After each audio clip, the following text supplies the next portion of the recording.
Baik, saya mau ke Pak Mujtahid terlebih dahulu.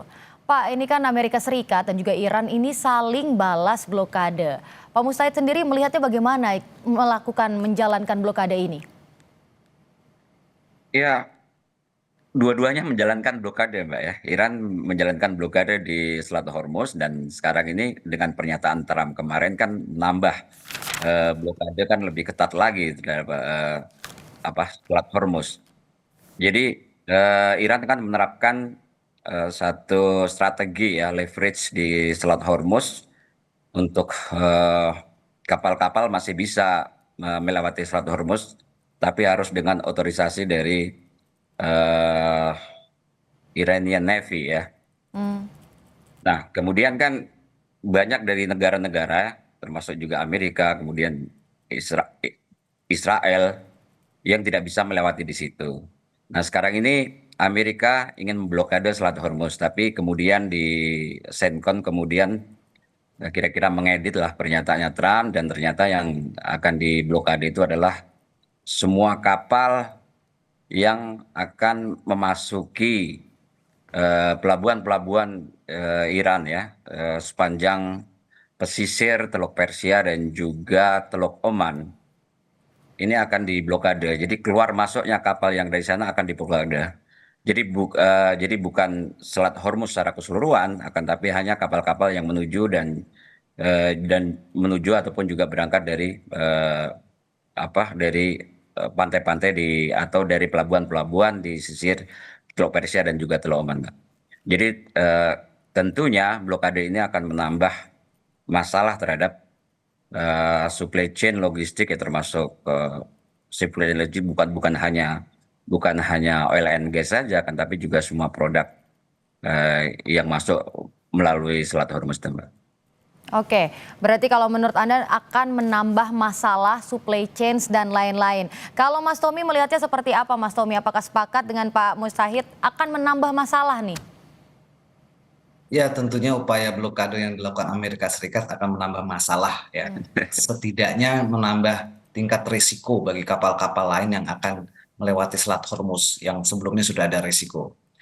Tujuan dari blokade ini oleh Amerika Serikat sebenarnya untuk memukul ekonomi Iran. Jadi sebenarnya yang diblokade adalah kapal-kapal Iran yang meninggalkan maupun menuju pelabuhan-pelabuhan di pantai sepanjang Teluk Persia dan Teluk Oman. Ada sekitar 18 pelabuhan gitu ya.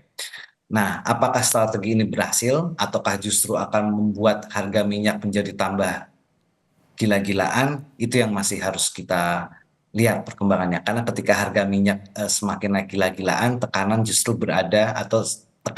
dialami oleh pihak Trump, gitu ya. Lalu apakah tujuan untuk memukul ekonomi Iran dengan mencegah kapal-kapalnya untuk membawa minyak dan menjualnya keluar? Itu yang juga harus kita lihat bagaimana kemampuan Amerika Serikat untuk mewujudkan rencana blokade tersebut. Oke, dan juga kalau misalnya kita tahu kalau misalnya ada beberapa kapal-kapal yang juga di sekitar Selat Hormuz itu diusir begitu ya, Mas Tommy. Kalau Anda melihat apakah dengan pengusiran ini apa tadi? Kalau misalnya lalu lintas memang sudah terhambat dan lain-lain, apa dampaknya mungkin terhadap lalu lintas maritim ini nanti ke depannya? Yang jelas adalah ini menambah resiko. Jadi saat sebelum ini pun perusahaan-perusahaan angkutan gitu ya harus membayar premi atau bahkan perusahaan-perusahaan asuransi juga enggan untuk memberikan jaminan keselamatan sehingga kapal-kapal itu enggan melewati Selat Hormuz ini sebelumnya. Lalu sekarang dengan ancaman Amerika Serikat ini, walaupun ancaman itu ditujukan pada kapal-kapal milik Iran, tentunya itu akan berdampak atau setidaknya memberikan persepsi bagi kapal-kapal lain untuk jauh lebih berhati-hati.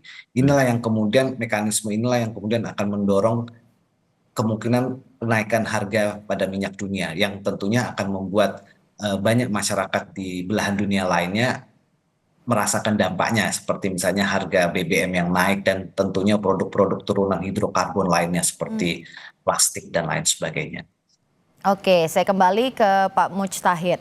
Kalau Pak Mujtahid, kita kan tahu kalau misalnya Selat Hormuz ini hak nasionalnya Iran, memang di bawah kuasa dari Iran seperti itu. Tapi sejauh apa memang Iran ini mempunyai hak, mungkin secara nasional kah kita bisa bilangnya, untuk memblokade Selat Hormuz ini, sejauh apa batasannya, Pak? Jadi Iran juga berargumentasi dengan apa ya, dengan hukum internasional juga ya, karena dia belum meratifikasi hukum laut ya, konvensi hukum laut. Dan dia pakai konvensi Jenewa tahun 58 di mana ya itu bagian dari wilayah teritorialnya dia dan jadi menerapkan innocent passage bagi yang lewat di situ. Nah, kemarin ini kan dia mengaktifkan karena dalam kondisi perang dan ini kan sangat membahayakan bagi Iran karena terus terang kan sangat jelas Iran berperang dengan Amerika dan Israel, tentunya paling tidak kapal-kapal Amerika dan Israel tidak bisa lewat di situ, termasuk juga kapal militernya tentunya akan diserang oleh Iran. Jadi dalam keadaan perang, meskipun Iran tidak menerapkan itu pun pasti juga kapal-kapal Amerika juga akan diserang di situ. Dan juga akan dihambat kapal-kapal dagangnya, kapal tanker, terutama kapal tanker dan juga kapal-kapal petrochemical untuk mengangkut bahan-bahan petrochemical ya. Nah, sedangkan ini Amerika ini yang yang bermasalah ketika dia memblokade di Laut Oman dan juga Laut Arab, bahkan ke Hindia di perairan internasional. Di perairan internasional itu, kalau misalnya kapal-kapal apapun itu, ya keluar masuk dari wilayah Iran, itu tetap dia berlaku hukum internasional dan ketika Amerika menangkap ataupun juga mengalihkan, bisa mengalihkan jalurnya, bisa mengalihkan minyak dipindahkan ke tanker yang lain atau ditembak, itu dianggap sebagai pelanggaran hukum internasional dan juga bisa dianggap sebagai bajak laut di perairan internasional, gitu. Jadi saya pikir Iran masih masih kuat ya argumentasinya karena sekarang ini kan juga dalam keadaan perang. Dan sebenarnya saya pikir kan kemarin di Islamabad itu akan cepat selesai ya dan bisa diselesaikan. Dan ini kan kita lihat dari reaksi dunia kan juga 90% saya lihat ya 90% yang menolak langkah yang dilakukan oleh Amerika ini. Misalnya kan argumentasi Eropa, Inggris dan juga Prancis yang minggu ini akan membahas konferensi internasional membahas masalah Hormuz, dia mengatakan dia tidak akan terlibat dalam blokade ini karena tujuannya dia itu adalah bagaimana itu kembali normal Teluk Hormuz itu bukan memblokade begitu. Dan ini tentunya sangat direaksi negatif oleh pasar internasional. Kalau kita lihat sebelumnya itu minyak sampai 112 ya turun karena ada Karena ada rencana dialog kemarin di Pakistan dan sekarang ini dengan blokade yang diumumkan oleh Trump itu kan langsung naik paling tidak sekarang kan sudah di atas $100 per barrel, Mbak. Ini perlu menurut saya menjadi concern semua masyarakat internasional ya, Ya. bukan hanya pelaku bisnis saja. Oke, Pak Mujtahid, yang juga kalau misalnya kita perhatikan langkah pengusiran kapal ini apakah akan memperkeruh suasana, dan kalau misalnya secara hukum internasional itu seperti apa, Pak? Apakah memang sudah melanggar hukum internasional dengan langkah pengusiran ini? eh Bukan pengusiran ya. Jadi Amerika ini dia akan menangkap kapal Hmm? ataupun juga mengalihkan. Saya tidak tahu mengalihkan kapal itu seperti apa, ya. Mengalihkan kapal itu mungkin saya berpikir karena Amerika pernah itu kapal tankernya Iran tuh di Teluk Oman tuh dicegat, kemudian minyaknya itu dipindahkan ke kapal tankernya Amerika begitu ya. Kemudian yang ketiga kan di intercept itu kan ditembak, Mbak, ya kan ditembak, kira-kira ditembak lah, ataupun Hmm. juga bisa aja sih di intercept nggak ditembak tapi diinterogasi, itu kan saya pikir kan mengganggu kan gitu, karena kan apa yang dilakukan oleh Amerika itu tidak ada landasan hukum internasionalnya gitu. Pertama Amerika melakukan illegal war ya, Oke. dia melakukan perang yang tidak legal. Kemudian juga sekarang itu dia mencoba untuk membalas mungkin ya, membalas kekurangan kemarin, perang kemarin atau kekalahan lah, mungkin sedikit kekalahan dengan leverage ini gitu, leverage yang saya pikir dia melawan perdagangan dunia begitu. Dan ini sangat disesalkan kan, bahkan juga International Maritime Organization pun juga eh, ya sangat menyesalkan. Dia berusaha, IMO itu berusaha bagaimana pelayaran internasional perdagangan ini normal kembali, tapi justru ditambah dengan blokade ini. Kalau yang sebelumnya kan Iran yang di Selat Hormuz saja itu kan Ya. dia mengontrol karena dia merasa mempunyai otoritas, dan juga katakanlah pay toll itu, membayar tol itu juga bisa dinegosiasikan dengan Republik Islam Iran dan juga dengan Oman. Nah, sekarang ini kan Iran itu kan sudah DPR-nya sudah mengajukan rancangan undang-undang untuk mengurusi masalah otoritas pemerintah Iran terhadap Selat Hormuz itu, gitu, Mbak. Oke, kalau tadi Pak Mujtahid sebutnya illegal war, kalau Mas Tommy sepakat juga ini bisa dikatakan illegal war, Mas Tommy? Ya, tentunya ini sesuatu yang ilegal ya, karena serangannya itu kemudian sebenarnya ini kan makanya sering digunakan ini operasi militer sebenarnya untuk mencegah perang dalam arti yang sesungguhnya, walaupun ini pada kenyataannya faktualnya adalah perang dan jelas ini sesuatu yang ilegal. Tapi kemudian apa yang dilakukan Amerika Serikat ini sebenarnya upaya, jadi kalau kita lihat kan perangnya ini sudah bertahap gitu ya. Setelah Iran berhasil memanfaatkan Selat Hormuz sebagai alat untuk membuat dunia juga merasakan dampak perang tersebut sehingga memberi tekanan pada Amerika Serikat. Lalu kemudian kedua belah pihak masuk pada katakanlah negosiasi di Pakistan yang kemudian tidak memberikan hasil. Nah, babak baru ini ditandai dengan upaya Amerika untuk melakukan langkah yang sebaliknya. Sebelumnya Amerika membiarkan bahkan mengizinkan minyak-minyak Iran untuk dibeli, lalu sekarang kebalikannya, justru berusaha mengunci agar Iran tidak bisa menjual minyaknya. Ini artinya merupakan upaya tekanan ekonomi kepada Iran supaya katakanlah supaya berhenti membalas seperti itu ya. Cuman pertanyaannya apakah ini akan berhasil dan bagaimana upaya blokade itu seperti yang disampaikan Pak Mustahid artinya mengalihkan atau bahkan mengintercept itu bisa dijalankan secara baik gitu ya, secara sesuai rencana. Lalu tahapan ini kan sebenarnya sebelumnya Amerika mengancam misalnya dengan akan menyerang Pulau Park ya, pusat Ya. pusat ekspor dan pusat industri Iran, minyaknya Iran. Tapi itu ternyata tidak dijalankan walaupun sempat ada serangan. Lalu yang kedua, upaya untuk membuat kapal-kapal di Selat Hormuz bisa melaju dengan lebih aman dan Amerika rencananya akan memberikan jaminan keamanan melalui laut dan udara. Tetapi itu juga hampir tidak mungkin dilakukan karena sangat sulit. Dan akhirnya langkah inilah yang dilakukan. Ini merupakan perkembangan yang dilakukan Amerika Serikat. Tapi ingat juga bahwa Iran mengancam bahwa kalau itu sungguh terjadi dan sekarang pun sudah mulai ya. Jadi jam 10 waktu timur Amerika sekarang pun sudah dimulai dan Iran berjanji akan membalas yang cukup serius terutama pada pelabuhan-pelabuhan yang merupakan milik sekutu-sekutu Amerika Serikat di Timur Tengah. Jadi perkembangan dari apa yang sudah dilakukan Amerika Serikat ini menurut saya eh, cukup tinggi ketidakpastiannya. Harga minyak bisa meningkat lebih tinggi ataukah kemudian perang akan semakin besar gitu ya. Seperti itu. Oke, Mas Tommy.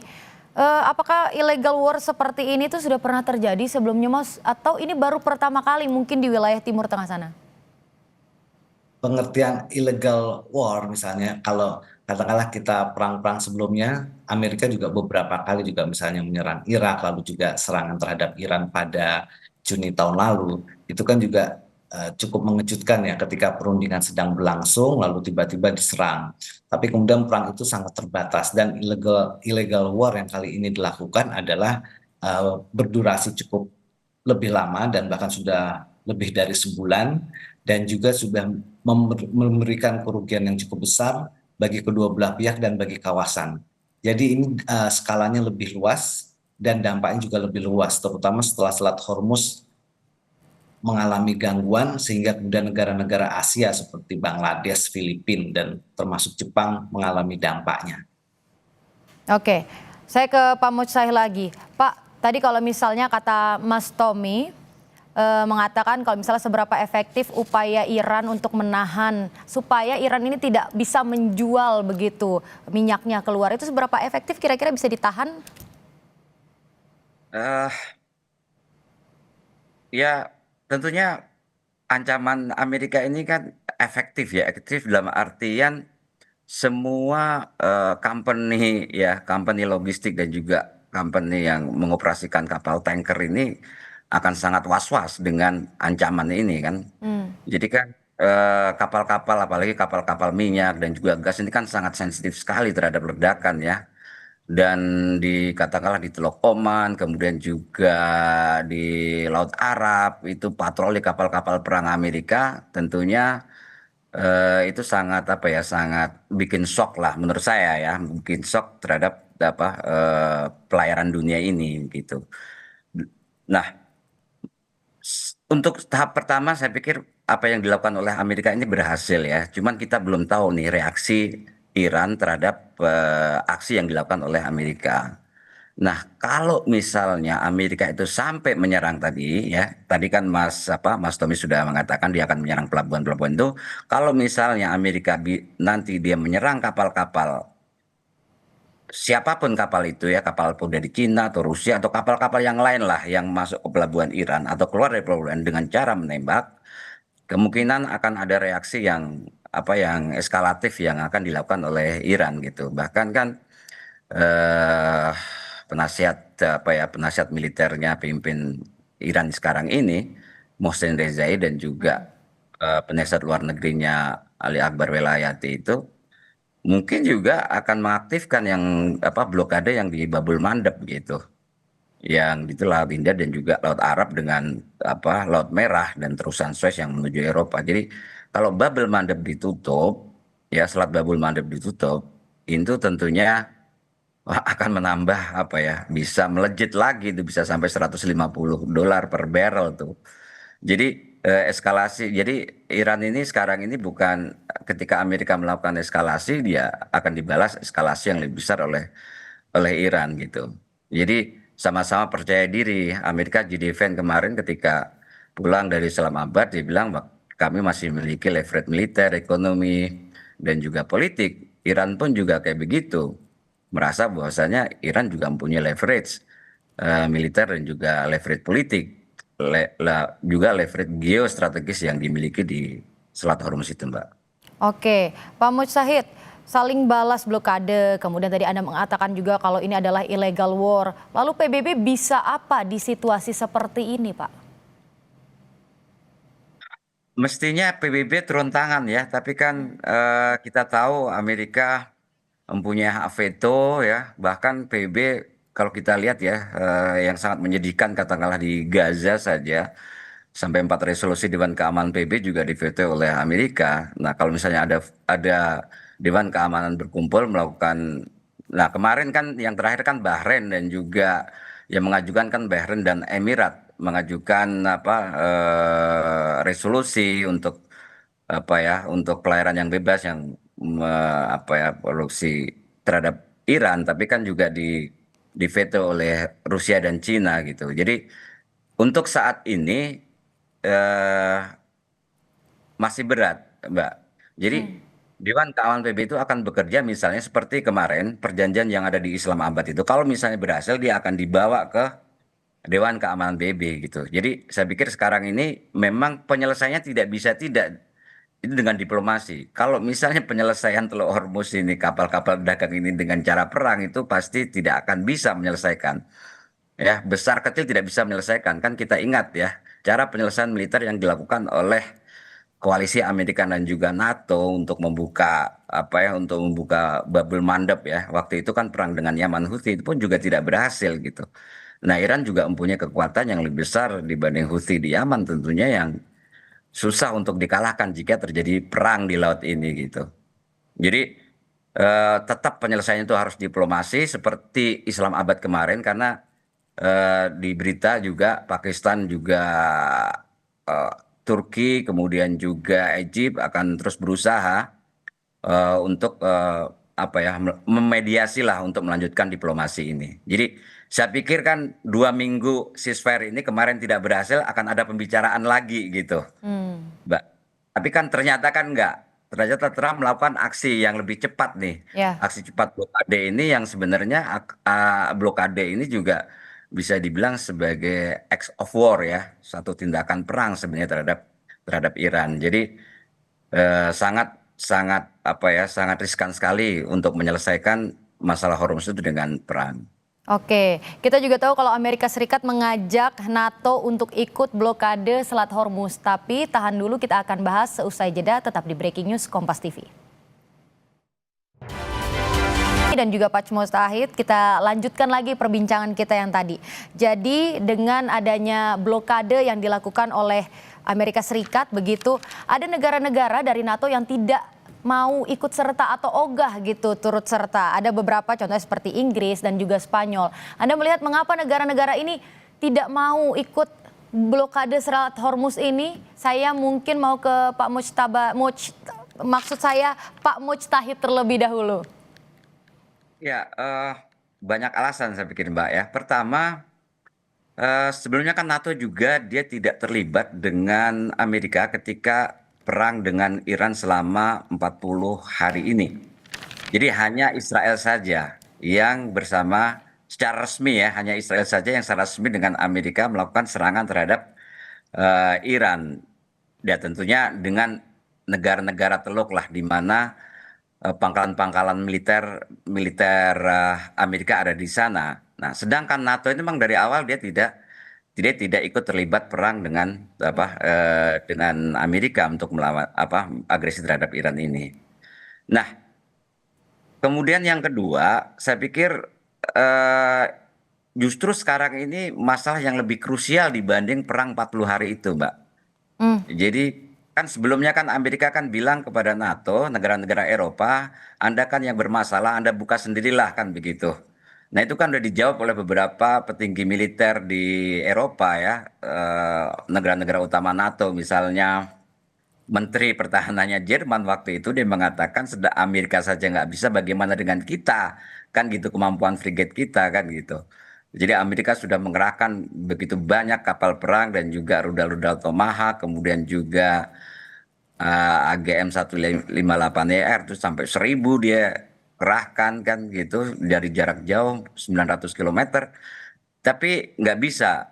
Nah, sedangkan kemampuan Eropa ini untuk perang laut ini dengan rudal-rudal yang jarak jauh itu ya tentunya kalah dengan Amerika ya. Jadi secara militer katakanlah Eropa itu mengandalkan Storm Shadow Ya. ya untuk sekitar 500 kilometer, kemudian juga apa eh, cruise missile Taurus yang dimiliki oleh Jerman gitu, dan itu tidak cukup untuk tidak cukup ya, memang bisa membantu tapi itu tidak cukup untuk perang yang berkepanjangan gitu loh. Itulah kenapa eh, Eropa juga menginginkan jalur diplomasi untuk menyelesaikan masalah ini, karena juga tentunya pengalaman sebelumnya ya di Laut Merah yang Operation the Prosperous Guardian itu yang dulu dimotori oleh Amerika yang ingin melawan Houthi dan juga membebaskan lah Laut Merah dan Babul Mandeb ini dari pelayaran internasional. Tapi kan ternyata kan tidak mampu. Ternyata Houthi saja dengan kekuatan yang jauh lebih kecil dibanding Iran, dia bisa memblokade blokade kapal-kapal Amerika dan juga kapal-kapal Israel, bahkan kapal-kapal dari perusahaan-perusahaan Yahudi ya, perusahaan-perusahaan Yahudi yang lewat lalu lantas itu bisa ditahan oleh Houthi Yaman. Dan selesainya itu kan bukan perang kan tidak bisa menyelesaikan. Ya selesainya itu kan dengan perundingan ya, perundingan internal di situ lewat Oman, lewat Saudi, dan keadaan reda di Laut Merah. Nah, begitu juga saya pikir kalau misalnya eh, masih ya Amerika masih menginginkan gencatan senjata ini diteruskan dalam perundingan untuk menyelesaikan masalah, saya pikir itu kan bisa. Nah, permasalahannya itu kan Israel yang tidak mau gitu. Jadi menurut Fidan, Menteri Luar Negeri Turki itu kan dia mengatakan eh, sebenarnya hampir berhasil perundingan yang ada di Islamabad itu, cuman Israel lah yang merusak segalanya. Ini diaminin oleh Arokci ya, Arokci Menteri Luar Negeri Iran yang mengatakan dalam perundingan itu hanya tinggal beberapa in saja sebenarnya, tapi dengan telepon Netanyahu ke Gideon ketika sedang berunding itulah semuanya berubah begitu, karena memang eh, Israel ini tidak menginginkan perdamaian itu sendiri. Dan ini kan ditegaskan juga mantan Menteri Luar Negeri Amerika Jim Kerry yang dia mengatakan sebenarnya Netanyahu itu sudah mengajak 3 presiden sebelumnya, Ya. George Bush Junior, kemudian juga Biden, kemudian juga Obama untuk melakukan serangan terhadap Iran. Tapi ternyata kan 3 presiden itu tidak mau, dan yang terakhir ini adalah Trump yang mau melakukan itu gitu. Jadi menurut saya NATO, negara-negara NATO itu hampir semuanya tidak mau menggunakan kekuatan militer untuk menyelesaikan permasalahan pelayaran di Selat Hormuz ini, Mbak. Gitu. Itu beberapa alasan yang bisa saya sampaikan. Oke, Pak Mujtahid, ini juga bukan pertama kalinya Trump mengajak negara-negara NATO untuk menyerang, sekarang juga mengajak lagi untuk blokade Selat Hormuz. Ini apakah memang Amerika Serikat ini yakin keunggulan mereka di laut atau bagaimana? Saya yang jawab nih. Oh Ya, ya. silakan Pak, Oh, Pak Mujtahid lanjut. Eh, kalau saya lihat kalau diteruskan perang ya berkepanjangan, saya pikir eh, Amerika sekarang sudah kehilangan banyak ya amunisi ya. Jadi kalau misalnya perang rudal jarak jauh, jadi saya ngelihat nih ada kemungkinan karena kan Iran ini tidak menggunakan kapal-kapal perang. Jadi Angkatan Laut Iran, jadi kemarin itu sebenarnya Amerika salah, dia telah menghancurkan kapal laut Iran, kata kekuatan Navy-nya, tapi kekuatan Angkatan Laut Iran itu adalah di rudal-rudal dari cruise missile, kemudian juga ballistic missile yang ada di silo-silo di sekitar perairan Teluk Persia, sepanjang kostal Teluk Persia dan juga Teluk Oman itu, yang jaraknya kan bisa sampai 1000 lebih ya, 1000 kilometer lebih lah. Itulah kekuatan yang dimiliki oleh Angkatan Laut Iran yang sebenarnya. Jadi termasuk juga drone bawah laut yang bisa mencapai 500 kilo ataupun juga 1000 kilometer drone bawah laut seperti kapal selam kecil yang dia ini kan eh, itu kekuatan ini diketahui benar oleh NATO gitu. Dan untuk berperang dengan teater yang sangat luas itu kan membutuhkan senjata-senjata jarak jauh ya, rudal yang 1000 kilometer ataupun juga lebih, kemudian juga drone jarak jauh kan gitu, dan Iran semuanya memilikinya. Makanya kan Komandan Navy Iran kan dia dibilang ridiculous lah, ini kan sangat konyol dan juga sangat menggelikan nih Ya. apa yang dilakukan oleh Trump ini begitu. Tapi ya kita lihat karena dua-duanya saling yakin, ya kita lihat akhirnya akan seperti apa gitu. Tapi kalau misalnya menurut saya kalau terjadi perang laut ya, perang rudal lagi dengan Iran, Angkatan Laut Amerika saya pikir akan kepupul sangat banyak ya. Karena kita lihat dia memanfaatkan jeda gencatan senjata 2 minggu, kan ada 2 kapal destroyer Amerika kelas Burke ya yang akan melewati Selat Hormuz dari pelabuhan Fujairah kan gitu. Nah, karena masih dalam keadaan ceasefire, kan Iran kan hanya mencegah aja, memperingatkan untuk pergi dari situ. Kalau enggak kan dia akan ditembakkan, ternyata kan pergi kan gitu. Jadi destroyer Amerika juga tidak meningkatkan eskalasi dengan tembakan di situ. Tentunya kan ya kalau strategi militer, jadi orang yang megang rudal di darat dengan yang ada di laut ini tentunya lebih secure dan lebih aman yang ada di darat karena posisinya kan dia dekat dengan Iran gitu. Nah, sebenarnya kan Amerika mengajak lebih jauh lagi teaternya ini, teater lautnya ini kan lebih jauh lagi kan gitu. Karena berpikir bahwa Iran mungkin rudal-rudal jarak jauhnya itu mungkin sampai 700 saja. Ya kita lihat saja, karena kan nanti akan banyak-banyak kejutan yang belum kita lihat. Katanya Amerika juga punya kejutan dan juga Iran juga akan punya kejutan kalau misalnya sampai terjadi clash beneran ya, clash laut beneran gitu, Mbak. Oke, kalau Mas Tommy melihatnya seperti apa Mas? Jadi ajakan Trump ini artinya apa? Sepakat tidak dengan Pak Mujtahid yang mengatakan kalau misalnya Amerika Serikat ini pundi-pundi kekuatannya sudah menipis? Pertama soal ajakan Amerika Serikat terhadap kekuatan Eropa, itu jelas akan ditolak Eropa karena sejak awal Eropa sudah menegaskan bahwa perang ini bukan perang mereka gitu ya. Jadi Ya. konsisten ketidaksediaan mereka untuk membantu Amerika ini konsisten. Lalu langkah Amerika mengajak Eropa itu sebenarnya bagian dari, kalau kita lihat ke belakang riwayat Trump ya, menuntut NATO sangat tinggi, dan bahkan dalam pertemuan terakhir Trump memang juga marah kepada NATO, artinya buat apalah katakanlah saya ngurusi kalian, ngurusi NATO kalau akhirnya ketika saya minta tolong kok kalian nggak mau bantu. Nah, ini sebenarnya perang ini juga memperlihatkan bagaimana bahwa antara Amerika Serikat dan Eropa itu ada perbedaan yang cukup besar, terutama melihat persaingan geopolitik ya. Salah satunya apa yang terjadi di Timur Tengah sekarang. Bagi Eropa, perang itu bukan perang yang mereka gitu ya. Kalaupun mereka terlibat dalam upaya memperbaiki supaya ekonomi dunia tidak terganggu, itu sifatnya adalah membuka seperti yang dikatakan Pak Mustahid. Jadi bukan sesuatu yang negatif yaitu melakukan blokade. Artinya mereka berusaha berada pada posisi yang tidak terlibat dalam perang ini, yaitu tidak melakukan tekanan pada Iran seperti yang dilakukan oleh Amerika sekarang. Jadi sebenarnya apa yang dilakukan oleh NATO dan beberapa negara Eropa yang secara tegas menyatakan tidak akan membantu Amerika itu sebenarnya konsisten sejak awal. Jadi ini menunjukkan bahwa Amerika lah yang harus menjalankan blokade ini, dan mungkin tentunya dibantu Israel karena mereka berdua yang berperang. Lalu juga bagaimana blokade ini dilakukan? Ada beberapa analis yang mengatakan blokade ini justru relatif lebih sedikit resikonya dibanding langkah sebelumnya seperti misalnya menyerang Pulau Kap gitu ya. Karena blokade ini bisa dilakukan dari jarak jauh sehingga justru meminimalkan kerugian di pihak Amerika Serikat. Apalagi juga memang kekuatan angkatan laut, artinya kapal dari Iran juga tentunya berbeda sekali dengan yang dimiliki oleh Amerika Serikat. Walaupun Iran memang memiliki kemampuan rudal yang selama ini sudah terbukti berhasil membuat Selat Hormuz menjadi tempat yang tidak bisa lagi dilewati oleh kapal-kapal sehingga memberi tekanan harga minyak bagi negara-negara lain di Asia. Oke, kalau tadi Anda menyebutkan blokade jarak jauh itu bagaimana untuk dilakukannya, Mas Tommy?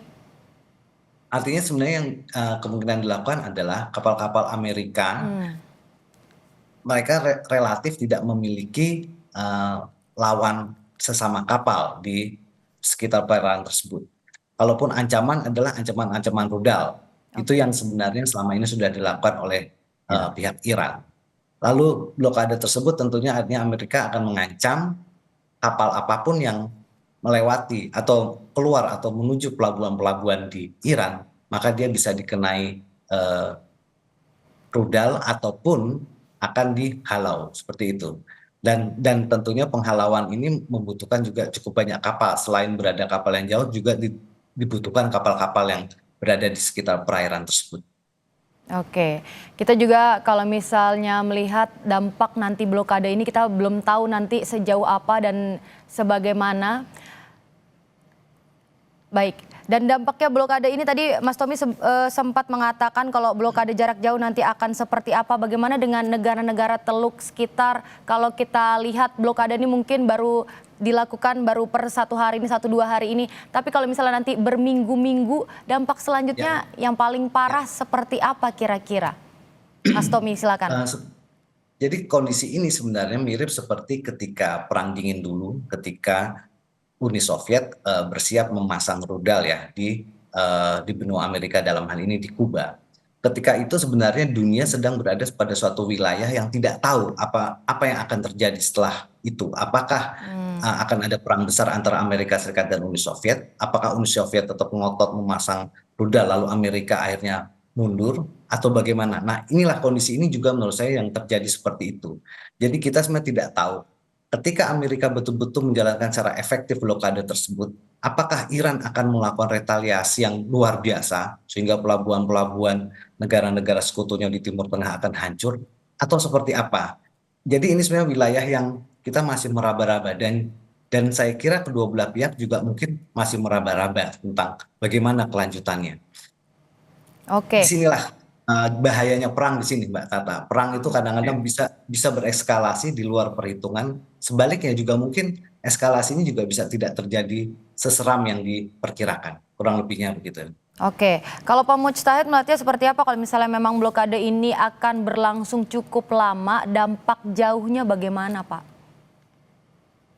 Ya, sekarang ini kan leverage yang ingin digunakan oleh Amerika ini kan ekonomi. Jadi kemarin pemerintah decapitation yang di awal perang nggak berhasil menghancurkan negara, merubuhkan pemerintahan juga tidak berhasil. Ya, Ya, ya sekarang ini kan pakai ekonomi, Mbak. Jadi kuat-kuatan ekonomi, tapi jelas ini juga akan memukul Amerika sendiri. Nah, kalau misalnya sepertinya Iran juga siap ya, karena tantangannya dia itu ya kalau memang mau tutup-tutupan sekalian, kira-kira seperti itu ya sudah babul mandep, karena the axis of resistance tuh sekarang itu kan udah unified group dengan satu komando ya, dan itu bisa Iran bisa mengaktifkan itu penutupan di babul mandeb gitu. Dan tentunya banyak analisis mengatakan kalau misalnya dua ini ditutup, Hormuz sama Babul Mandeb, dan kapal yang katakanlah negara yang sahabatnya Iran ditutup, kapal yang musuhnya bermusuhan dengan Iran juga ditutup, artinya kan mati semua di situ tuh Hormuz tuh, ya. dan juga Babul Mandeb. Ini akan bisa ada analis intelijen maritim itu mengatakan bisa sampai $150 per barrelnya. Nah, kalau misalnya sampai $150 per barrel, ini tentunya bahkan akan mengguncang masyarakat Amerika sendiri. Jadi harga bensin naik, tagihan naik, segala macam. Jadi sudah banyak dirasakan oleh masyarakat Amerika. Dan kita lihat, kalau kita ngelihat secara sosiologis, ketangguhan masyarakat Amerika dan juga masyarakat Iran, termasuk juga masyarakat Israel dalam menghadapi perang ini, saya ngelihat Iran lebih tangguh gitu, masyarakatnya lebih tangguh menghadapi perang.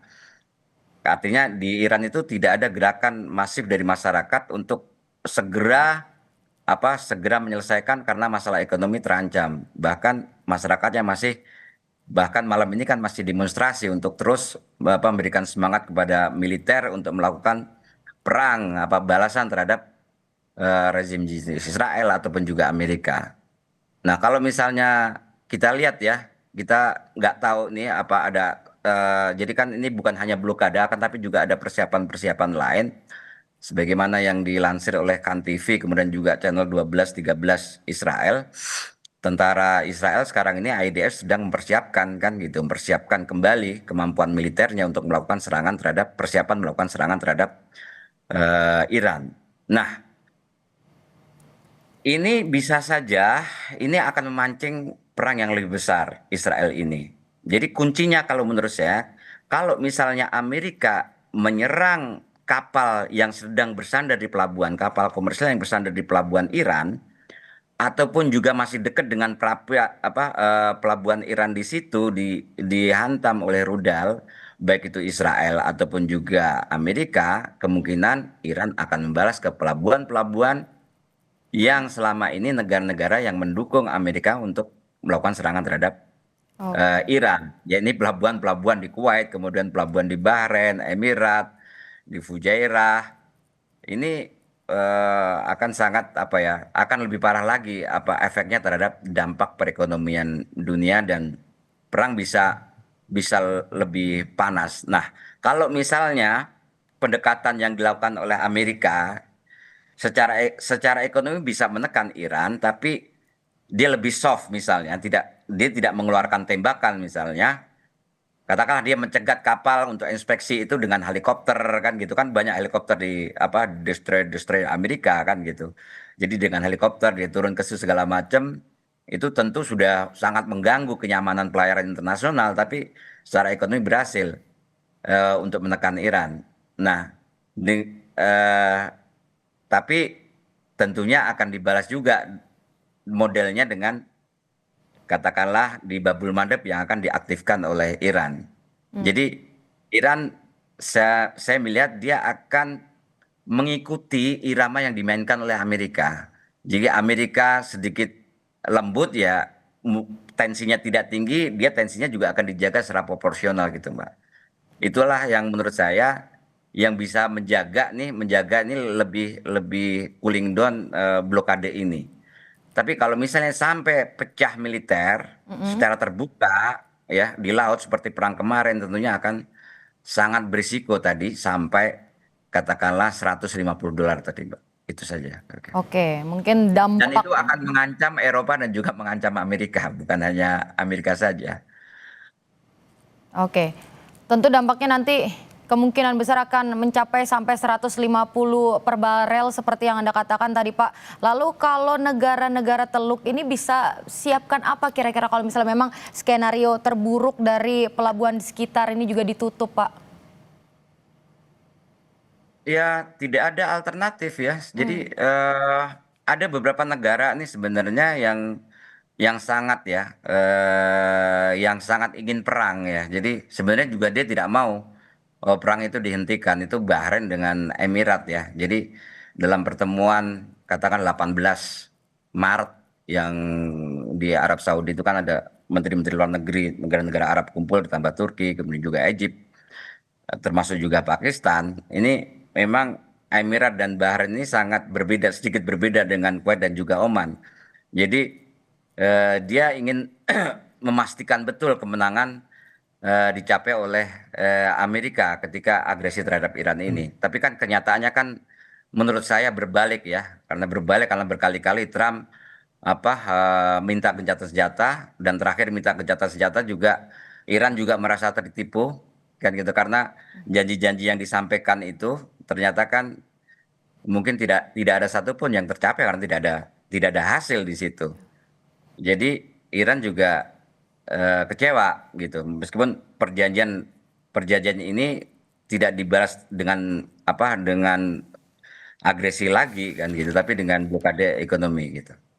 Nah, apa yang dilakukan oleh negara Arab sebenarnya pendekatan yang dilakukan oleh Qatar ketika dia berbicara dengan Arabci setelah setelah setelah dari Islam Abad selesai itu dia ingin menyelesaikan permasalahan Teluk Hormuz itu secara damai, secara diplomatik, bisa diatur secara regional bagaimana caranya kan gitu. Dan itu kan sebenarnya bisa berbicara dengan Iran karena Iran pun juga merasa Selat Hormuz itu ada dua negara yang secara langsung itu terlibat di sana meskipun secara politik dan juga militer itu Iran yang sangat besar tapi di situ kan ada haknya Oman juga dan mm-mm. Iran selalu dia berbicara ini dia akan diatur dengan Oman kan gitu. Nah, bisa saja usulan dari Qatar itu diatur secara regional sehingga semuanya bisa bisa aman di situ. Tapi itu bisa dilakukan kalau misalnya eh, sudah terjadi penyelesaian perang, Mbak. Jadi kan kemarin itu kan tidak ada selesai sama sekali itu Oke. eh, negosiasi yang terjadi di Islam Abad itu. Nah, sekarang ini kan sebenarnya kan statusnya kan masih perang, baru gencatan senjata saja. Dan Iran ingin menyelesaikan semuanya itu kalau misalnya ya selesai semuanya, tidak ada ancaman lagi dari Amerika untuk menyerang Iran gitu. Jadi dia tidak mau lagi ada jeda waktu yang agak panjang, katakanlah beberapa bulan yang akan datang Amerika mengumpulkan tenaga lagi, menyiapkan amunisi lagi, ada serangan lagi terhadap Iran kan. Dan Iran ya tidak bisa membangun infrastrukturnya kembali begitu. Oke, baik Pak Mujtahid, nanti kita akan bahas lagi, namun kita akan break sejenak, tetap di Breaking News Kompas TV. Mas Tommy, Pak Mujtahid, kita kembali bahas. Jadi seperti kita tahu kemarin Pak Prabowo presiden kita baru saja dari Rusia begitu ketemu dengan Presiden Rusia Vladimir Putin di tengah situasi seperti ini. Kenapa Pak Prabowo memilih untuk bertemu Putin? Silakan, mungkin dari Mas Tommy dulu. Baik, pertemuan Pak Prabowo dengan Putin memang sangat menarik. Pertama, eh, sejak ketika pertama kali Pilpres ya, setelah memenangi Pilpres itu Prabowo menunjukkan berusaha imbang. Pertama dia mengunjungi Cina, lalu diselipkan dengan mengunjungi Jepang, gitu ya. Ya. Ketika itu. Lalu sekarang pun juga Bapak Prabowo juga berusaha memainkan itu. Pertama Prabowo sudah bergabung dengan BOP. BOP itu tidak bisa dipandang hanya melulu tanda petik mengurusi Palestina, katakanlah seperti itu, seperti janji Trump. Tapi itu juga harus dilihat dari upaya Prabowo, dan beberapa diplomat juga menilai seperti itu, upaya Prabowo untuk mendekatkan Jakarta dengan Washington. Dan perlu diingat juga bahwa ketika penandatanganan BOP itu dilakukan sehari sebelum pengumuman tarif Amerika Serikat. Nah, dalam konteks itulah menurut saya juga harus dilihat kenapa Prabowo bertemu Putin, bahwa setelah bergabung dengan BOP menunjukkan kedekatan dengan Amerika, lalu Bapak Prabowo juga bertemu dengan Putin dan memanfaatkannya untuk menunjukkan bahwa posisi Indonesia berusaha imbang. Ya. Itu pertama. Lalu yang kedua juga tentunya ada alasan yang sangat praktis, yaitu untuk mendapatkan suplai energi dari Rusia, karena bagaimanapun ketegangan di Selat Hormuz kan seperti tadi sudah kita diskusikan tidak bisa diprediksi, sehingga Indonesia harus mencari sumber-sumber baru yang terjamin lah, yang bisa dijamin akan datang barangnya ketika saat dibutuhkan. Walaupun Indonesia juga menurut pemerintah juga sudah mengambil dari Afrika dan sebagainya, tapi tentunya itu masih belum cukup. Tentu harus mendapat jaminan lain dari negara seperti Rusia, karena selain jaminan barangnya, tapi yang penting juga posisi, kemudian jadi lihat, oh Indonesia juga memiliki kedekatan dengan Rusia. Demikian kita perlu melihat. Oke, Mas Tommy, tadi juga Anda kan menyebut kalau misalnya kita itu tergabung dalam BOP seperti itu. Apakah dengan kita tergabung dalam BOP ini seperti apa Iran akan melihat kita? Apakah kita juga ada kemungkinan bisa lewat dari Selat Hormuz seperti Malaysia mungkin kemarin? Pertama begini, BOP pun juga sejumlah negara seperti Pakistan itu juga bergabung dengan BOP ya. Tentunya soal apakah kapal bisa lewat di Selat Hormuz atau tidak itu ditentukan juga oleh bagaimana kita, menurut hemat saya, kemudian menjalin komunikasi dengan Iran dan seterusnya. Jadi ada banyak sejumlah faktor. Karena toh juga bergabungnya dengan BOP mungkin bisa menjadi salah satu faktor, tapi ada juga tentunya faktor-faktor lain yang bisa digunakan untuk memastikan Indonesia menunjukkan posisi Indonesia yang lebih bersahabat. Oke, kalau gitu saya mau ke Pak Mujtahid. Pak, tadi Pak Prabowo mengatakan kalau misalnya Rusia itu berperan positif seperti itu. Tapi kenapa kita Indonesia memilih untuk ke Rusia untuk mencari sumber energi? Anda melihatnya seperti apa? Ya, pertama karena energi kan masalah yang sangat sensitif ya. Nggak bisa pom bensin tuh nggak bisa kosong sehari pun tuh nggak bisa. Jadi kalau pom bensin tuh kosong sehari udah pasti akan terjadi keributan di masyarakat ya. Jadi karena masalah yang sensitif tentunya Pak Prabowo akan berusaha kemana saja untuk mendapatkan sumber energi itu, yang salah satunya memang Rusia, yang memang itu adalah provider energi. Jadi saya pikir kedatangannya Pak Prabowo yang paling urgent pertama kali barangkali untuk mengatasi masalah suplai energi ke Indonesia, karena Indonesia kan paling tidak 1 juta barrel per day kan dia harus impor. Ini kan bukan jumlah yang sedikit, Mbak. Nah, kemudian yang kedua, masalah geopolitik ya mungkin karena Cina dan juga Rusia itu kan lebih menonjol lah ya perannya dalam geopolitik dunia saat ini yang berkembang. Bahkan kemarin di Islamabad sebenarnya dari Cina dan juga Rusia ingin datang ke ke Islamabad, tapi tidak tahu kenapa biar fokuslah antara Amerika dan juga Iran secara langsung. Tapi melihat perkembangan yang terjadi ini, Rusia kan juga punya dia punya usulan yang sebenarnya masih bisa diterima Iran dalam perjanjian nuklir, atau karena perjanjian yang di Islamabad kemarin itu salah satunya menitikkan pada nuklir ya. Jadi Iran kan maunya itu pengayaan uranium itu masih di hak dia kan gitu, tapi dia akan menjamin bahwa dia tidak bisa membuat bom nuklir gitu. Dan masalah 400 kg yang ada di Iran itu bisa saja dipindahkan ke Rusia atau dijual ke Rusia sebagai salah satu alternatif untuk menyelesaikan kalau misalnya masalah nuklir itu benar-benar masalah yang sangat urgent bagi Amerika dan juga mungkin juga bagi Israel. Tapi kan sebenarnya kan masalah nuklir ini kan sebenarnya kan bukan masalah yang sebenarnya bagi Israel sebenarnya, Mbak.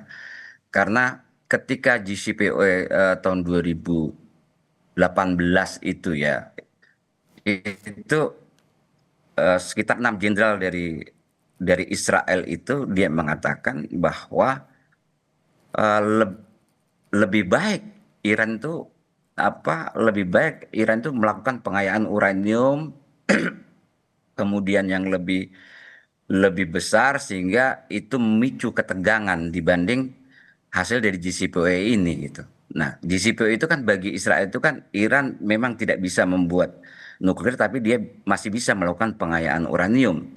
Tapi dengan JCPOA itu Iran bisa membangun negaranya karena dia bisa menjual minyaknya bebas ke pasar internasional gitu dan bisa meningkatkan kapasitas produksinya bisa sampai 4 juta atau sampai 5 juta barrel per day.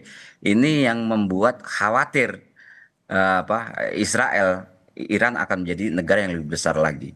Jadi sebenarnya apa ya, nuklir ini hanya menjadi isu saja, di mana isu itu bisa digunakan sebagai trigger untuk melakukan perang atau melakukan serangan militer gitu, Mbak. Jadi eh, tetap peran geopolitik Rusia itu sangat penting karena menurut saya Rusia dan Cina bisa menjembatani beberapa kepentingan yang dikhawatirkan oleh Israel dan juga Amerika termasuk juga negara-negara Eropa masalah nuklir dan sehingga secara geopolitik itu akan akan mengurangi ketegangan di wilayah Asia Barat gitu Mbak. Terima kasih. Oke, Pak Mujtahid, Anda membacanya seperti apa dengan Indonesia mendatangi Rusia? Apakah Donald Trump akan memandang Indonesia seperti negara yang bagaimana jika Indonesia mencari sumber energi ke Rusia? Saya pikir nggak ada masalah ya, Mbak ya. Bahkan Amerika sendiri kan kemarin kan yang melepas sanksi minyak terhadap Rusia dan Rusia bisa kirim kemana saja termasuk juga ke Indonesia sebenarnya Mbak. Jadi saya pikir tidak masalah karena hubungan Indonesia dengan Amerika juga baik, hubungan dengan Rusia juga baik, hubungan dengan Cina juga baik, dan memang hubungan yang sedikit nggak baik dengan Iran saja kali. Karena bagi Iran mungkin juga sangat sensitif ketika dia BOP kan gitu kan, apalagi BOP itu salah satu ya berbeda dengan apa yang dibicarakan di Indonesia ya pejabat-pejabat politik di Indonesia tapi kan BOP yang sebenarnya itu kan salah satunya kan mengawal mengawal Gaza ini sehingga Gaza ini eh, Hamas itu diliputi senjatanya kemudian juga infrastruktur militer yang dimiliki oleh Hamas ini kan dihancurkan seperti itu dan ini kan tentunya sangat mengkhawatirkan bagi perlawanan Palestina yang ingin mendapatkan kemerdekaannya. Karena mereka yakin salah satu kemerdekaan yang ingin dia capai itu karena pengalaman-pengalaman sebelumnya itu dia harus memiliki senjata gitu, Pak. Dan ini tentunya berbeda pandangan politiknya dengan Iran dan juga negara-negara yang selama ini mendukung Palestina yang merdeka secara 100% gitu, Mbak. Oke, saya kembali ke Mas Tommy. Mas Tommy, kalau di mata Trump, Prabowo ketemu Putin, gimana persepsinya? Pertama saya kira dalam konteks ini gini, kalau dalam hubungan internasional kan yang dilihat itu apakah seseorang atau seorang pemimpin melakukan tindakan itu bersifat pragmatis ataukah ideologis gitu ya. Saya kira Bapak Prabowo ketika bertemu Putin pada saat ini akan masih dilihat pada level praktis atau pragmatis ya, artinya untuk kebutuhan energi gitu. Walaupun di dalamnya juga ada pesan itu tadi bahwa Indonesia juga dekat loh dengan Rusia. Nah, ketika masih dilihat dalam konteks pragmatis itulah makanya saya kira juga tidak ada masalah setelah Prabowo bertemu Putin karena ini urusannya urusan energi nih dan hak Indonesia untuk mencari sumber baru energi. Itu hal yang sangat mendasar ya untuk eksistensi negara dan itu saya kira bisa dipahami oleh pihak Amerika. Jadi rasanya tidak ada masalah dalam konteks itu. Oke, dan juga terkait tadi kita adalah bagian dari BOP, ini yang membuat kita tertahan mungkin di Selat Hormuz untuk tidak bisa melewatinya? Mungkin itu juga salah satu yang menjadi faktornya ya, sehingga kemudian tapi tentu kita tidak bisa berhenti di situ saja. Sebagai negara kita juga harus mencari berbagai macam cara, karena toh itu sudah terjadi dan ada faktor-faktor lain yang harus kita manfaatkan gitu ya. Artinya negosiasi atau diplomasi harus terus dijalankan. Ya. Oke, oke, baik. Saya kembali ke Pak Mujtahid. Oke, tadi Bapak sempat menyebut juga selain Rusia ada Cina yang mungkin bisa dalam tanda kutip kita katakan mungkin bisa membantu kita di tengah situasi geopolitik seperti ini. Kira-kira kalau misalnya Pak Presiden datang ke Cina itu akan seperti apa, Pak? Ya, sebenarnya konsultasi situasi geopolitik dan mendengar suara negara-negara, katakanlah dalam tanda kutip negara-negara besar yang selama ini banyak berkecimpung di kancah internasional seperti Cina dan juga Rusia itu kan sangat penting ya. Dan posisi Indonesia kan juga bukan negara kecil, juga negara besar.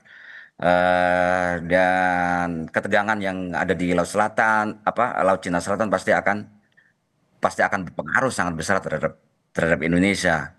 Itu jadi apa yang dilakukan oleh Pak Prabowo, saya pikir konsultasi geopolitik, berbicara ya baik itu bilateral maupun juga multilateral itu sangat penting, melihat menegaskan posisi Indonesia dan juga kira-kira membaca tren geopolitik dunia itu seperti apa.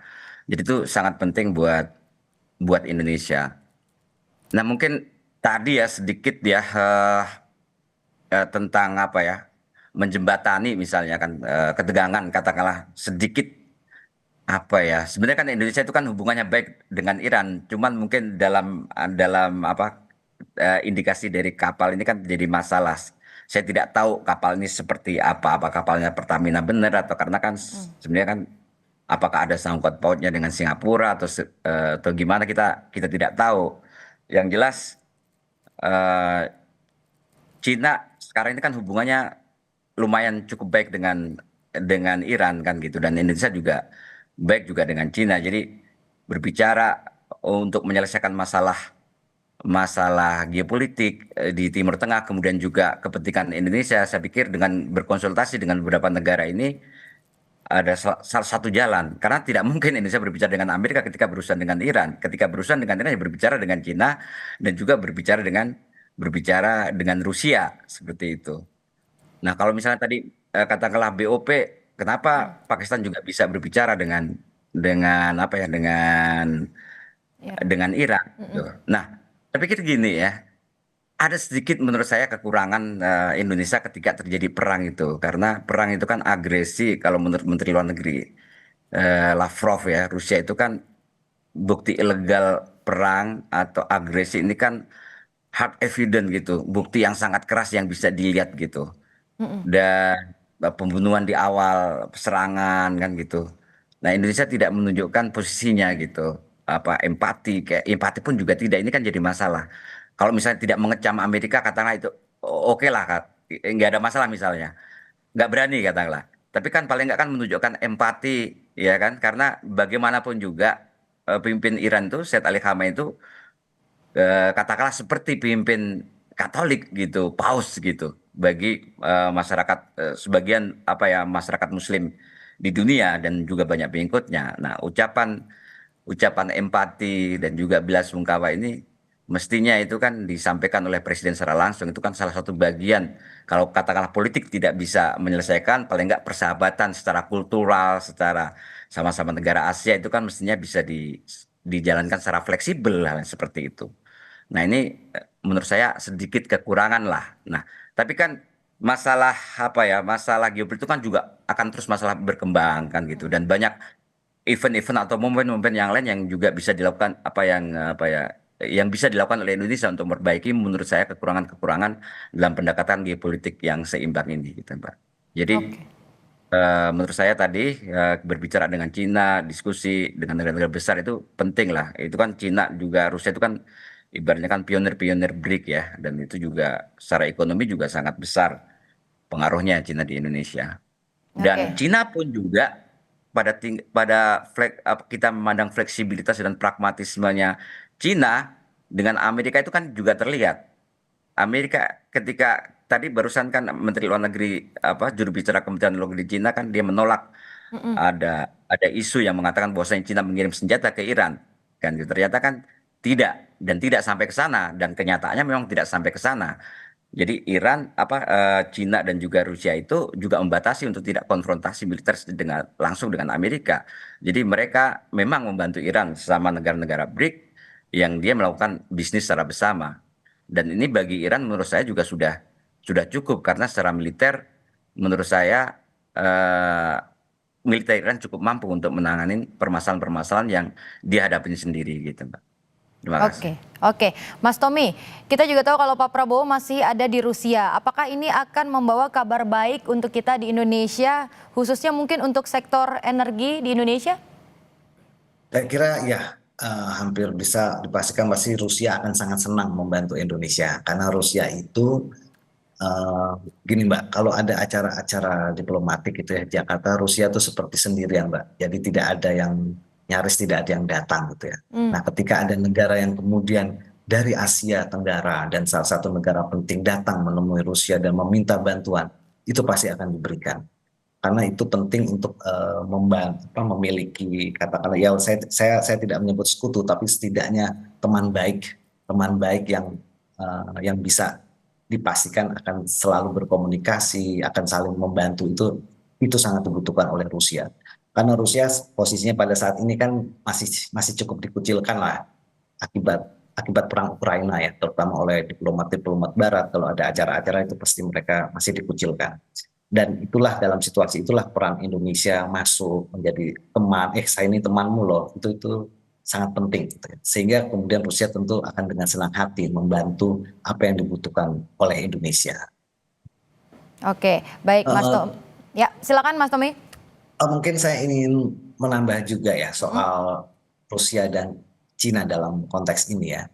Eh, Kenapa kemudian Rusia juga berhati-hati terhadap perang ini gitu ya, kemudian tidak terlibat konflik langsung ya. Karena pertama Rusia juga memiliki perang sendiri di Ukraina dan itu sudah menguras energinya. Lalu kemudian faktor Cina juga tidak mau terlibat konflik langsung dengan Amerika ataupun Israel karena Cina juga memiliki front sendiri yaitu di Taiwan dan di Laut Cina Selatan. Sehingga sebenarnya uh, apa yang terjadi atau apa yang dialami oleh Amerika di Timur Tengah itu sedikit banyak sebenarnya bisa dilihat itu memberi benefit tertentu pada Cina sehingga karena kemampuan Amerika untuk uh, katakanlah mengelola wilayah Pasifik juga tentunya akan berkurang. Lalu juga kemudian dukungan Amerika terhadap kubu Eropa dalam perang Ukraina juga tentunya sedikit banyak mungkin akan berkurang. Sehingga keseimbangan inilah yang harus dijaga oleh Rusia dan Cina. Ketika mereka terlibat terlalu jauh dalam perang di Iran, tentunya mereka akan berhadapan langsung dan justru itu tidak menguntungkan bagi kedua negara. Dalam konteks itulah Indonesia sebenarnya juga perlu dan saya kira juga sudah dilakukan yaitu mendekat pada Rusia dan Cina untuk menunjukkan bahwa Indonesia sungguh-sungguh berada di mana saja gitu ya. Demikian. Oke, baik Mas Tommy, Pak Mujtahid, tentu nanti kita akan bahas lagi terkait Rusia dan juga Cina, tapi kita jeda sejenak, tetap di Breaking News Kompas TV. Kita kembali bahas, jadi kalau misalnya tadi kita sudah bahas tentang Rusia, kalau misalnya kita lihat Tiongkok, posisi Tiongkok ini seperti apa di tengah situasi ini? Mungkin saya ke Pak Mujtahid dulu. Ya, eh, pertama ya, tadi seperti salah satu penasehat media dari Iran di Islamabad, dia mengatakan Pakistan kan kekuatannya terlalu kecil untuk bisa menyelesaikan permasalahan besar yang berhubungan dengan Amerika dan juga Israel dan juga Eropa ini. Nah, dia berpikir bahwasanya kalau misalnya Rusia dan juga Cina terlibat dalam pembicaraan mungkin akan lebih lebih mudah untuk menyelesaikannya karena kapasitas Amerika dan juga kapasitas Cina dan Rusia itu kan sangat besar dibanding Pakistan. Nah, ada problem sebenarnya tidak ada satupun negara yang bisa menjamin hasil perjanjian ini gitu. Jadi Pakistan juga nggak bisa menjamin hasil perjanjian, katakanlah terjadi perjanjian dengan Amerika. Jadi salah satu yang ingin ditekankan Iran salah satunya dalam sebuah perjanjian itu siapa yang menjamin ini, kan? Karena dari pembicaraan-pembicaraan sebelumnya nggak ada jaminan nih kalau misalnya Amerika tidak menyerang lagi, misalnya kemudian katakanlah Amerika mau membayar mau membayar apa ya biaya apa ya kerusakan perang misalnya, Mm. atau misalnya unfrozen aset Iran yang di luar. Nah ini kan nggak ada yang menjamin nih. Dan Pakistan kan kapasitasnya tidak mempunyai kemampuan untuk menjamin itu. Oke. Nah, kalau misalnya Cina dan juga Rusia bisa jadi dia mempunyai kapasitas yang lebih besar dan mungkin saja ada hal-hal, ada item-item tertentu katakanlah yang Rusia dan Cina itu bisa bisa menjamin dan juga menyelesaikan. Nah, salah satu isu krusial misalnya sebelum perjanjian kemarin ini adalah kan ada dua ya sebenarnya tuntut oleh Iran penghentikan agresi Israel ke Lebanon karena Lebanon itu bagian dari perjanjian itu sendiri. Yang kedua kan unfrozen aset Iran itu sebagai syarat untuk memulai perjanjian. Jadi syarat katakanlah perjanjian itu dimulai itu Iran sudah mematok itu. Kira-kira asetnya yang dibekukan oleh Amerika itu bisa bisa dicairkan gitu. Tapi kan aset bahkan pun juga aset saya tidak tahu apakah apakah sudah ada yang dicairkan atau belum. Kemarin itu kan sebenarnya asetnya Iran kan yang dibekukan kan bisa sampai 100 miliar dolar. Nah, kemarin yang dituntut itu kan sekitar 30-an berapa kan gitu. Tapi terakhir-terakhir mungkin hanya sekedar berapa miliar dolar saja yang ada di Bahrain ataupun juga ada di Qatar. Yang itu pun juga harus digunakan untuk belanja di belanjanya yang diatur oleh oleh Amerika untuk kebutuhan-kebutuhan humanitarian lah seperti itu. Nah, tentunya hal-hal yang seperti ini, masalah finansial, international financial system segala macam melibatkan bank besar, kemudian juga jaminan katakanlah Amerika tidak menyerang lagi, ini kan harus dijamin oleh negara-negara yang besar. Nah, itulah kenapa menurut saya kehadiran Rusia dan juga Cina dalam perundingan selanjutnya jika itu dilaksanakan itu menjadi sangat penting. Terus yang kedua, karena menurut saya Cina, Rusia dan Iran ini kan anggota BRIC yang lebih mengental ya ikatannya ya kan banyak anggota BRIC sebenarnya yang lain juga tapi tiga negara ini kan lebih mengental karena mereka sama-sama mempunyai isu dengan Amerika Hmm. dan Eropa. Kalau misalnya Iran adalah isunya adalah Palestina yang harga mati, kemudian Rusia juga isunya adalah Ukraina itu adalah harga mati, kemudian juga Cina itu masalah Taiwan yang harga mati gitu. Jadi kira-kira ini ada perang dingin di tiga front. Nah, perang panasnya sudah ada di dua front nih, di Timur Tengah, di Middle East, dan juga di Ukraina. Nah, Cina ini kan dengan Taiwan ini kan masih perang dingin dengan Amerika masalah Taiwan ini kan.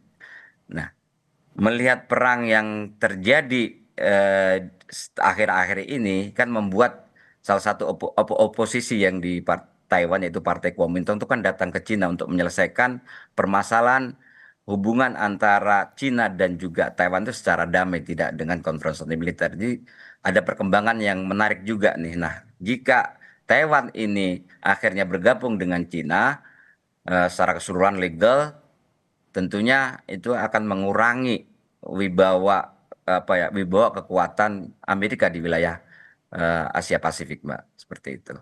Dan dalam perang ini Cina dan Rusia juga diuntungkan karena dengan dilepasnya embargo minyaknya Rusia, Rusia juga paling tidak ya secara tidak langsung diuntungkan dalam waktu sebentar dan juga Cina karena beban militer itu tidak ada, jadi dia konsentrasi memperbaiki industri dan juga perdagangannya yang itu menjadi yang sangat ditakutkan oleh Amerika karena eh, Cina bisa meliding menjadi pemimpin dunia lewat ekonomi ini gitu.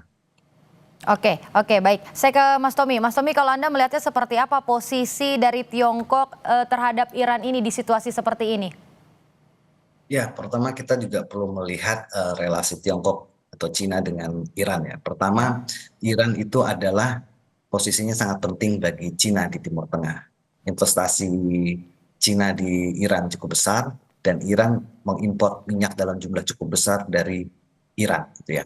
Sehingga kemudian ada beberapa analis menyebutkan bahwa salah satu alasan Amerika mau menyerang Iran itu justru untuk menghilangkan teman dekatnya Cina di Timur Tengah gitu. Artinya untuk memperlemah Cina, karena harus kita akui background dari dunia sekarang ini adalah rivalitas strategik Cina dan Amerika ya. Rivalitas strategik itu artinya meliputi banyak dimensi, mulai dari militer, ekonomi, perdagangan, bahkan sampai ruang angkasa. Nah, perang ini pun sebenarnya bisa dilihat dalam perspektif itu, bahwa ini juga untuk melemahkan kehadiran Cina di Timur Tengah. Nah, dari sana Cina tentunya juga ingin tetap mempertahankan peran itu dengan memainkan bahwa dia memiliki kekuatan untuk mempengaruhi Iran, untuk mengajak Iran mau berunding dan seterusnya. Dan itu sudah saya kira ya sudah sedikit banyak dilakukan ketika Pakistan menjadi tuan rumah, karena di balik itu juga ada Cina tentunya untuk mengajak Iran. Nah, kedepannya bagaimana? Tentu Cina akan berusaha lebih proaktif sehingga dia tetap memiliki peran yang cukup penting di Timur Tengah dengan mengupayakan perdamaian. Oke. Itu. Nah, perang ini memang pada satu sisi jelas melemahkan Amerika, bahkan sistem pertahanan rudal Amerika yang dipasang di Korea Selatan yang sempat menghebohkan Cina itu sempat diprotes Cina itu pun sebagian ditarik untuk ditaruh di Timur Tengah ya untuk mencegat serangan Iran. Itu artinya wilayah Pasifik itu menjadi melemah lah bagi Amerika Serikat. Karena bagi Cina sekarang pertarungannya adalah memastikan katakanlah mungkin bahwa dia bisa suatu waktu mengambil Taiwan tanpa mengalami perlawanan besar dari Amerika. Walaupun untuk diskusi ini tuh juga cukup luas ya, karena ada beberapa pandangan mengatakan rasanya hampir tidak mungkin, bahkan kecil peluangnya Amerika akan membela Taiwan.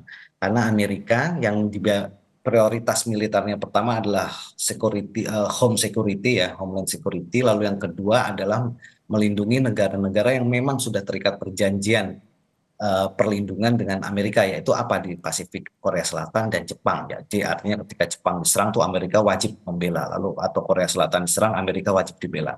Tapi perjanjian itu tidak ada di Taiwan. Sehingga kemudian jadi pertanyaan apakah Amerika akan membela Taiwan ketika Cina mungkin mengirim lintas udaranya untuk terjun di Taipei misalnya seperti itu.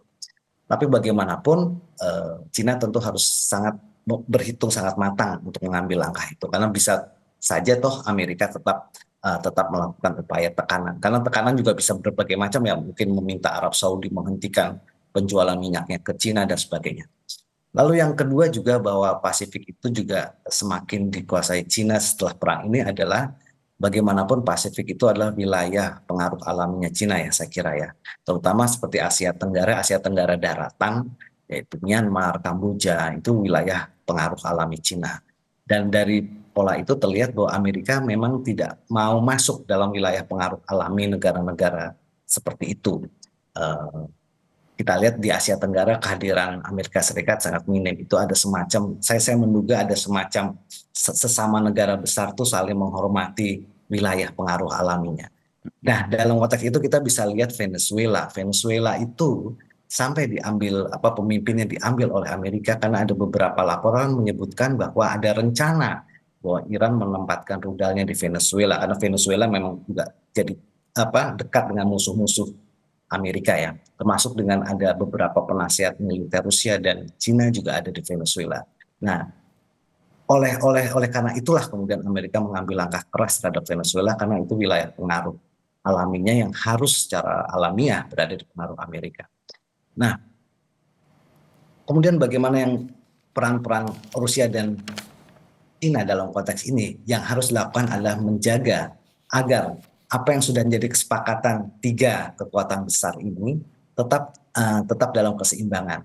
Dan dalam konteks itulah maka perang di Timur Tengah itu harus dimanfaatkan oleh Rusia dan Cina untuk tetap mempertahankan posisi mereka sekaligus menjaga keseimbangan. Tapi tentunya untuk dalam konteks Timur Tengah ada variabel lain saya kira, yaitu Israel. Israel memiliki tujuan yang berbeda dengan Amerika dalam perang ini. Israel itu tujuannya adalah mengubah rejim Iran ya, supaya lebih bersahabat dengan Israel, karena seperti itu. Sedangkan Amerika sebenarnya lebih realistis, yaitu Iran dilemahkan secara militer sehingga mungkin kemampuan memproyeksikan kekuatan militernya di luar batas negaranya itu menjadi sangat rendah. Itu aja. Jadi simpel sebenarnya kalau Amerika, kalau beberapa analis. Sedangkan Israel memiliki tujuan yang lebih besar sehingga kemudian tampak jelas bahwa Israel sebenarnya menginginkan agar bahwa perang terus dilanjutkan sampai kemudian Iran mengalami pelemahan yang luar biasa. Nah, mungkin variabel Israel inilah yang saya kira itu akan dikelola oleh Amerika ya, karena itu berada di kubu Amerika. Tapi yang paling penting adalah ke depannya bahwa ada Rusia dan Cina dan juga mungkin negara-negara seperti Pakistan yang bisa berperan.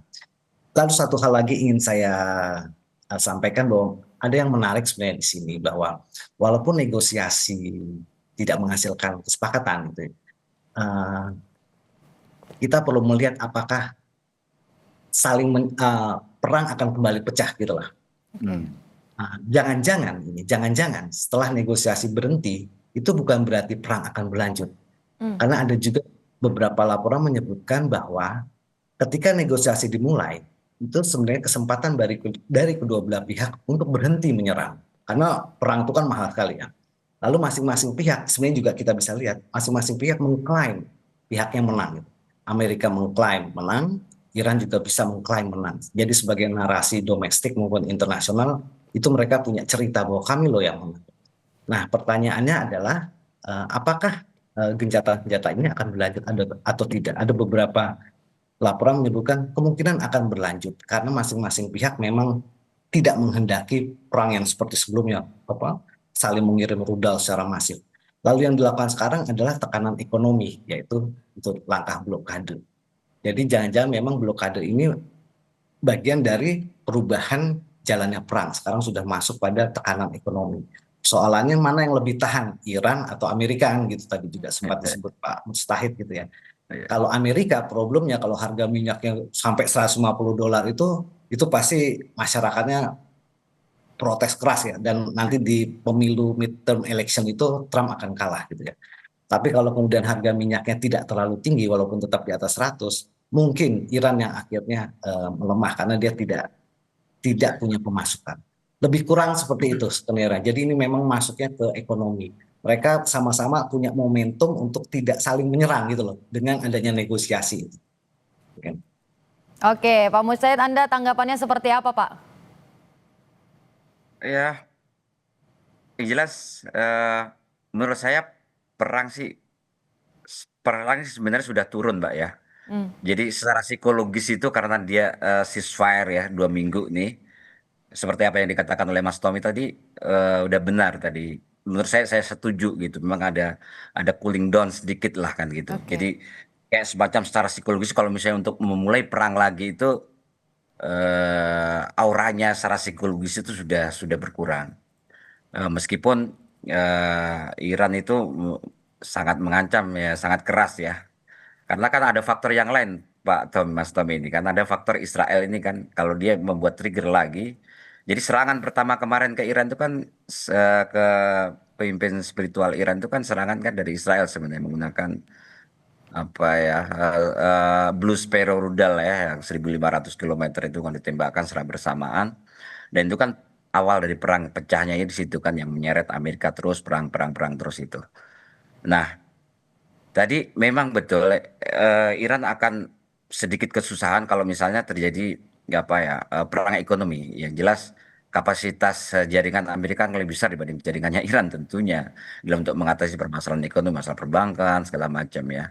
Tapi saya yakin Iran akan tetap dia akan menjual kapalnya, dan kapalnya jika diserang oleh Amerika itu akan menjadi trigger untuk perang selanjutnya.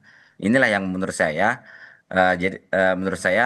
itu bisa menjadi pemicu munculnya perang lagi antara Amerika dan juga Iran seperti 40 hari sebelumnya ini gitu. Nah, memang tadi Israel ini dia punya proyeksi yang lain dari perang ini dia melihat. Jadi perang itu kan Israel itu kan melihat sebagai sebuah kesempatan untuk menciptakan Israel Raya ya. Kalau misalnya dokumen audit Yinon itu kan tahun 82 itu kan udah dari dulu sampai sekarang itu kan memang diperjuangkan oleh diperjuangkan oleh Israel gitu. Termasuk juga Akord Ibrahim itu. Akord Ibrahim itu masuknya tanah wilayah yang dulu menjadi rute perjalanannya Nabi Ibrahim ya, dari Irak menuju Palestina, kemudian juga ke Arab kan, dari menyusuri Sungai Nil. Jadi itulah Akord Ibrahim, dan itulah Israel Raya yang diinginkan dari perjalanannya Nabi Ibrahim dulu gitu. Jadi sampai sekarang itu masih menjadi cita-cita terutama Netanyahu ini yang ingin memanfaatkan posisi Trump sebagai presiden Amerika ini. Kan sebelumnya kan sudah diakui oleh Jim Carrey itu kan, presiden-presiden sebelumnya dia tidak bisa Netanyahu ataupun Israel tidak bisa meyakinkan Amerika untuk melakukan perang langsung dengan Iran, dan ternyata Netanyahu ini bisa memanfaatkan mungkin juga kelebihan ataupun juga kekurangannya Trump untuk menyerang Iran ini yang menyeret negara-negara Arab Teluk gitu, karena di situ pangkalan-pangkalan militernya Amerika. Nah, memang ada keinginan atau target objektif politik yang besar yang ingin dicapai oleh Iran. Jadi keluarnya, jadi salah satu jaminan Amerika itu tidak menyerang lagi, salah satunya adalah Amerika tidak mempunyai pangkalan militer di Timur Tengah dan sekitarnya, di Irak, di Jordan, kemudian di Kuwait, di Qatar, di Bahrain, di Arab Saudi, di Uni Emirat Arab, dan juga di Oman. Itu yang diharapkan oleh Iran. Nah, sekarang ini meskipun pangkalan-pangkalan militer Amerika di negara-negara Asia Barat ataupun Timur Tengah ini sudah hancur dan nggak bisa dipakai lagi, ya kira-kira hampir 90% lah nggak bisa dihuni lagi, nggak bisa dipakai lagi, tapi itu kan bisa dibangun kembali. Karena negara-negara Arab ini kan mempunyai perjanjian dengan Amerika, yaitu perjanjian SOFA, Status on Forces Agreement dengan Amerika, di mana Amerika masih, kalau misalnya perjanjian dengan negara tersebut itu tidak diputus, maka Amerika kan bisa membangun pangkalan-pangkalan militer lagi ini. Nah, adanya pangkalan-pangkalan militer Amerika inilah yang menurut Iran itu menjadi ancaman terhadap eksistensialisnya dia, yang itu kapan-kapan bisa dimanfaatkan oleh Israel untuk menyerang lagi, dan mengingat dari perang-perang sebelumnya, begitu, Pak. Jadi tetap ada potensi sekarang ini, tetap ada potensi tadi kalau misalnya ada trigger yang muncul, tapi memang secara umum cooling down. Tapi Oke. jangka panjangnya belum bisa dipastikan karena belum ada perjanjian yang permanen. Dan Iran mengharapkan perjanjian yang permanen menghentikan perang di semua front di seluruh Timur Tengah, bahkan termasuk juga Lebanon kan gitu, dan juga bahkan termasuk di Palestina, dan semuanya diselesaikan secara damai, diplomasi. Itu Oke. sebenarnya diplomasi. Itu Oke. sebenarnya yang diharapkan oleh Iran. Tapi apakah ini bisa? Karena tentunya Israel tidak mau itu, dan sudah kelihatan ketika dia memveto Jirifan ketika terjadi perundingan dengan Iran di Islamabad gitu, Pak. Oke, baik Pak Mujtahid. Kita tahu kalau misalnya ada ratusan kapal dan juga beberapa pelaut masih terjebak di perairan laut. Apakah kemungkinan akan ada mereka mampu terbebas dalam waktu dekat ini? Singkat saja. Saya pikir kalau masalah kemanusiaan ya kan International Maritime Organization yang biasanya PBB itu kan sudah mendekati Iran dan juga Oman kan gitu, dan sailor-sailor yang terjebak itu yang terkatung-katung itu bisa bisa mendarat secara damai. Saya pikir itu bukan suatu permasalahan yang besar, Mbak. Saya pikir. Jadi yang masalahnya sebenarnya kapalnya ini, kalau Ya. orang-orang yang memang terjebak ini bisa bisa ke darat lah dengan bekerja sama dengan Iran dan juga bekerja dengan Oman dari lembaga PBB ini, Mbak. Saya pikir tidak Oke, masalah. oke, baik. Kalau Mas Tommy, Anda bagaimana pendapatnya Mas Tommy? Saya kira mungkin bisa, tapi tidak ya, Oke. karena tetap sedikit-sedikit seperti itu. Hmm. Oke, baik. Terima kasih. Sebelumnya ada Direktur The Axis of Resistance Institute, ada Pak Mujtahid Hasim, dan juga ada Antonius Tommy Trinugroho, wartawan senior harian Kompas. Terima kasih Mas Tommy dan juga Pak Mujtahid atas waktunya. Terima kasih atas pandangannya. Salam sehat selalu. Terima kasih, selamat malam. Selamat malam. Baik, dan saudara, breaking news Kompas TV kami akhiri. Saya Tata Nova Siliana. Terima kasih dan sampai jumpa.